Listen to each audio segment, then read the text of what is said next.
Hey, you fitness fans, it's Karen McCoy here, and I just want to do this little video because something's come up in conversation in my Warrior Woman lifestyle program. We talk a lot about staying on track. So at the start of every season, we have seasonal training and eating that we follow. So the spring session, at the start of the spring session, which was March, April, May, I always ask the girls to weigh in on their 12-week goals. What is it that you want at the end of the spring session? So we're coming to the end of the spring, end of May, and let's revisit the goals. So I look at everybody's goals that they were brave enough to put out on the Facebook post in our group and be able to look at, okay, who reached it. And what I found was that 80% of them are still not reaching their goals. And the reason for that is they're not revisiting their goals. They are not writing it down. They are not committed to remembering those promises that they made to self. So we know that 85% of all successful weight loss is because they have an accountability, a support network in place. So that's what we do with our online programming, and also obviously with my one-on-one coaching. It's that support and that accountability that makes sense, but it only works if you work it. So if you're not working it, nothing's going to work. That is where I always say you have to write it down, you have to revisit. I want those goals to be specific in the brain so that you're constantly looking. So what I find is the two things that get people off guard the most, where it gets dragged away and stays away, are weekends and holidays. So when people go on holidays, they have the holiday mentality and then they forget to rein it in. Same with weekends. You can undo a lot of stuff from Friday night to Sunday night. That's for sure. That's 3 days worth. And the other 4 to 5 days don't have a chance. So people say, oh, well, it's so hard because, during the week is easy and on the weekends it's hard. Well, it's always about mindset. It really is about a commitment to self. And it's about making it a lifestyle, and that lifestyle is based on habits. Everything is habits. You don't always want to go to work, but you go to work. You don't always want to pay the bills on time, but you do, or hopefully you do. If you don't, there's a consequence, right? This is what adults do. Now, there's a new thing out there where people are talking about sabotaging their weight loss goals, sabotaging their eating. And I kind of understand what they're saying, but I think it's been overused. What I mean by that is, to me, sabotaging is being unconscious, not understanding about that. And I've had clients on board where, a lot of what I do as a coach is, we look at training, we look at nutrition, of course. That's the obvious stuff. That's kind of what people think a fitness coach is about. But really, it's about changing your underlying mindset, your habits, your perspectives, your patterns, your thought patterns, how you think. And when we do that, then real change can occur. That is what I call the unconscious part. And that is where, as a coach, I can look at stuff and go, consider this, look at this pattern that you've had. I had one girl that was on a weight loss goal. Whenever she hit a certain weight, it was around 151 pounds, she would sabotage it. She would free herself up and the weight would go up again. And so after months of doing this, I said, what is it about the 150-pound mark that you don't want to hit? So we worked on it. And it was fairly obvious to me, but as a coach, you want them to have the aha moment. You want to kind of steer them, because learning comes from you discovering, right? Not usually from people telling you stuff. That is one way to learn, but when you discover it, you feel it and you own it. And so what we recognized was that when she got to 150 and below, there was a real responsibility added to that. There was an assumption that, oh, you've made it. You've done it. Look at you now. And for her, it was too much. She wanted the wiggle room that 151 to 158 would give her. She wanted the I'm always working on it portion, because that's easier for a lot of people. I'm always working on it than I've arrived and now I got to make it stick. Once we get over that hurdle and understanding that making it stick is actually easier than the arrival part, once you learn to make it a lifestyle. So it's really important that people understand that when you say you're sabotaging, if you're just going out and eating pies every Friday night, you're really not sabotaging. It's just being uncommitted. So there's a difference between sabotaging your weight loss goals and just simply being uncommitted.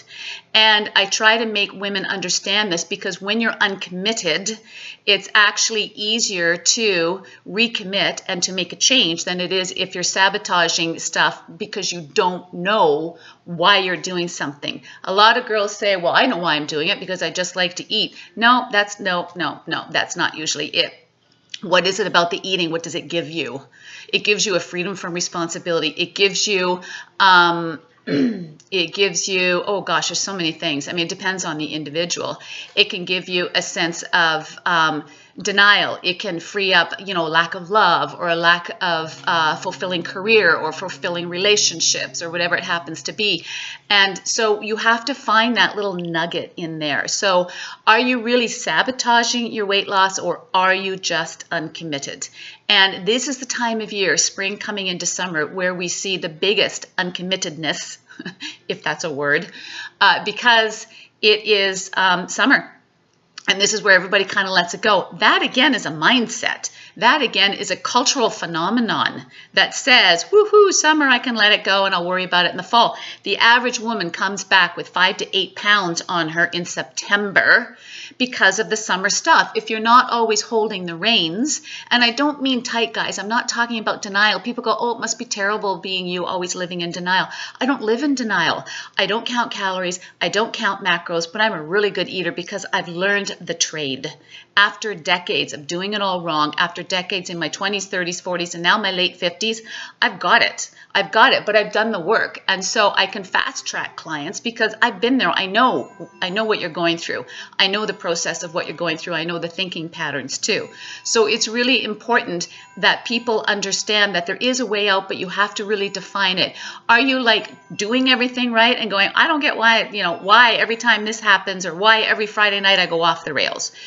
Are you in a career that you don't enjoy? Are you looking at everybody else around you going, well, they're all having fun on Friday night, I should have fun too? Really? Why? Why? I have just as much fun sitting with a soda and watching a movie than I would somebody going out and having 3 glasses of wine and dancing on tabletops. It kind of depends on what you define it as and what you're willing to change in your mindset. So when people say, oh, it must be hard to be you because you're always on task. No, this is how I live. This is how a lot of us live. We don't live in denial. We live with absolute food freedom. But I do it the right way. I don't binge on processed foods. I don't enjoy it. It's not like, oh, I've been good all week. I really want that cinnamon bun. No. When you get to a place where you've done this work enough and you come to know self and you come rooted in your sense of eating and living, you look at everybody else and go, I don't understand. Like, okay, that's a mindset thing. That's a hedonistic way of thinking, right? It can be, but if you really want that bonbon or that cinnamon bun, go for it. But if you live there, then you're going to have to suffer the consequences. That is not a sabotage.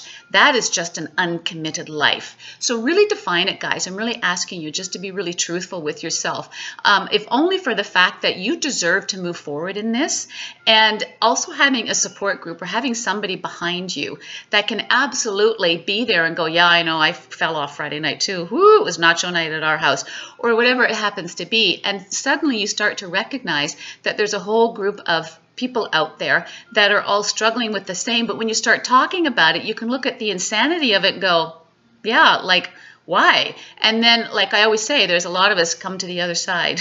There's a lot of us on the other side that love the way we eat and love the way we live, and we stay lean pretty effortlessly in our 50s and 60s, but it depends on your mindset. So take a look at it. It's not really about working harder, guys. It's not about thinking harder. It's about thinking differently. It's about being smarter about it. It's not effort. It really is about letting go of a lot of that stuff so you can fall into this way of life. So you're probably not sabotaging as much as you are just not wanting to do the commitment. And why don't you want to commit? And if your love of bonbons is stronger than your love of a lean body, then that's the answer. And own it. And that's the way it is. And let it go. And maybe someday you'll want to turn it around. But it might not be today. But if you want to live lean and you like the feeling and you like the look, all you have to do is start living like other lean people live in a healthy way. We're not in a calorie deficit where we're hungry all the time. We watch what we eat. We're consistent. I have said this for decades. The most important thing that you do in this fitness and health journey is stay consistent. Your body and your metabolism doesn't know it's a weekend. So just stay consistent. It doesn't mean you don't have an extra glass of wine on a Friday night or you go out for brunch on Saturday. That's cool too, but you don't live there.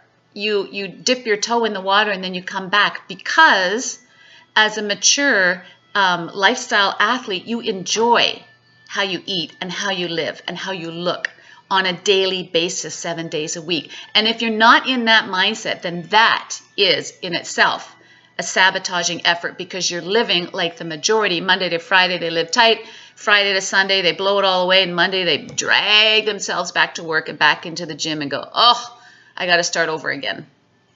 So just consider your thinking process, because your thinking creates your reality and it creates your habits. What is your habitual way of thinking? What is your go-to?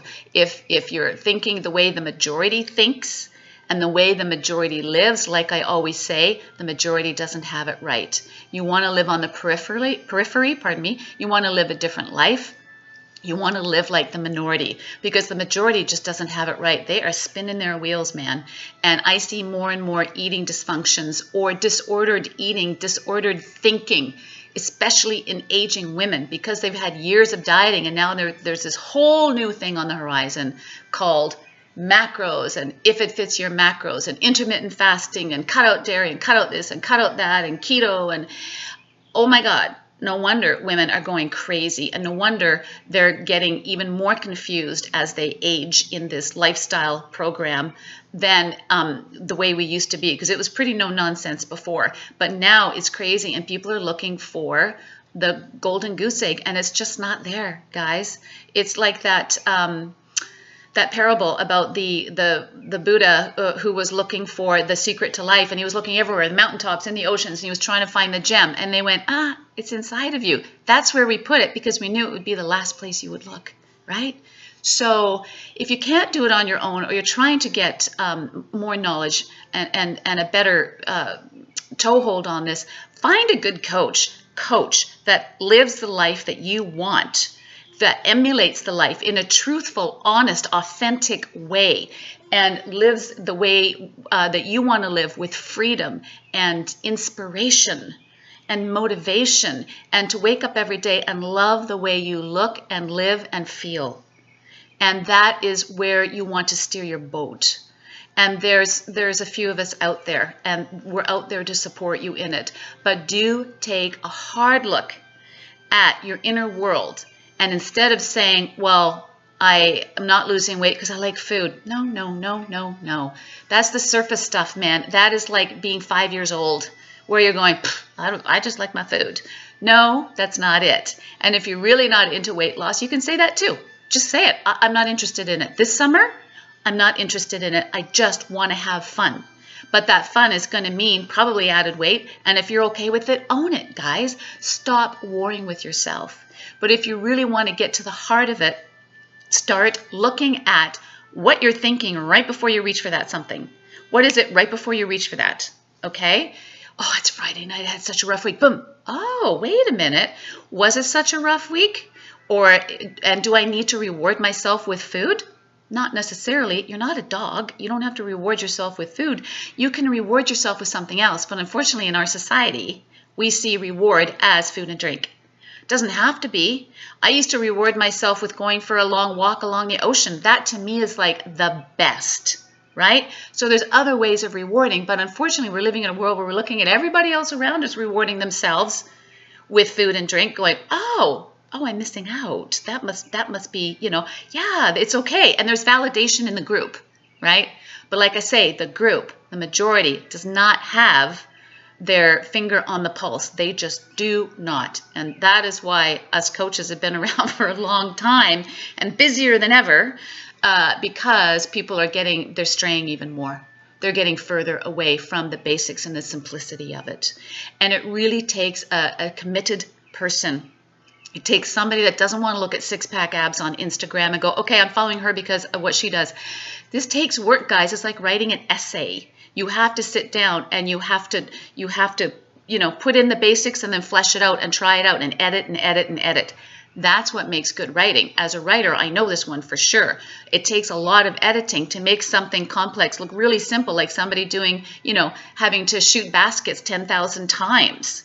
And then they go, well, yeah, it's easy. Sure, it looks easy, but I had to shoot that basket 10,000 times to make it look easy. So that is what we're doing in all of our lifestyle programming and processes, is we're learning and we're putting all of those rules and all of those procedures in place. And habits are the cornerstone of everything. And it's not necessarily about self-sabotage where you're unconsciously doing something. It's really not. It really is about just not putting the structure in place. I have so many women saying, well, I know what to do, but I just don't do it. But you don't know what to do if you're not doing it, right? What you need to do is you need to change your habits. You need to change the way you think. You need to change your structure. And so maybe you need to find somebody that can help you do that. So anyways, as summer approaches, think about that. Just think about that. This stuff isn't complex. It really is about human nature in motion. And it's really fascinating as a coach with 35 years under my belt to be able to look around and go, you know what? It hasn't changed much. There's a lot more stuff that's going to titillate you, that's going to draw you away. And there's a lot more desperate people that think, okay, this hasn't worked for 20 years. I'm going to try this. I'm going to try keto. I'm going to try paleo. I'm going to try, fasting for whatever. And now there's this keto with fasting. Oh my God, it's so complex. Don't you ever just want to go, don't you just want to shut off the noise, guys? I look at that and go, do you really want to live like that? Do you want to live with an app attached to your hip? And if you do, I don't want you over to my place for dinner. I'm sorry, but we're supposed to live with food freedom. We're supposed to live with health and ease in mind, especially as we age, guys. All right, so enjoy this lovely sunny day. I'm here on the West Coast on Vancouver Island, and it is glorious.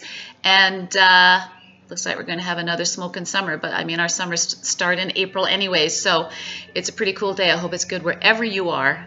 And wherever you are, just come to a place of truth and honesty and own what you want to own and change what you don't. All right, take care. Ciao. Don't forget to train today.